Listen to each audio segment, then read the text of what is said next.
Hello everyone, welcome back to my channel Gaurish fashion institute. Friends, आपण वेगवेगळ्या साड्यांवर वेगवेगळे blouse try करण्याचा प्रयत्न करत असतो. म्हणजे साडीतला रनिंग ब्लाऊज घेण्यापेक्षा आपण थोडासा कॉन्ट्रास्ट कलरमध्ये ब्लाऊज स्टिच करत असतो.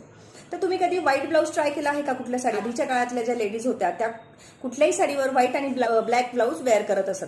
पण आता व्हाईट किंवा ऑफ व्हाईटचा ट्रेंड पुन्हा आलेला आहे. तुम्ही कुठल्याही साडीवर म्हणजे काठापदराच्या ज्या सिल्कच्या साड्या असतात, कॉटनच्या साड्या असतात, सिंथेटिक साड्या किंवा डिझायनर साड्यांवर तुम्ही व्हाईट ब्लाऊज वेअर करू शकता.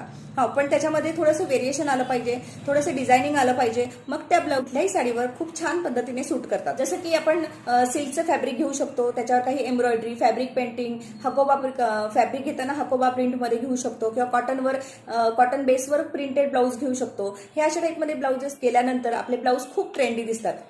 मी एक व्हाईट कलरचा ब्लाऊज माझ्या वॉर्डरोबमध्ये ऍड केलेला आहे. मी फॅब्रिक पेंटिंग केलं आहे आणि स्लीव्हजवर पण पेंटिंग आहे. हा, अशा पद्धतीने ब्लाऊज बनवला.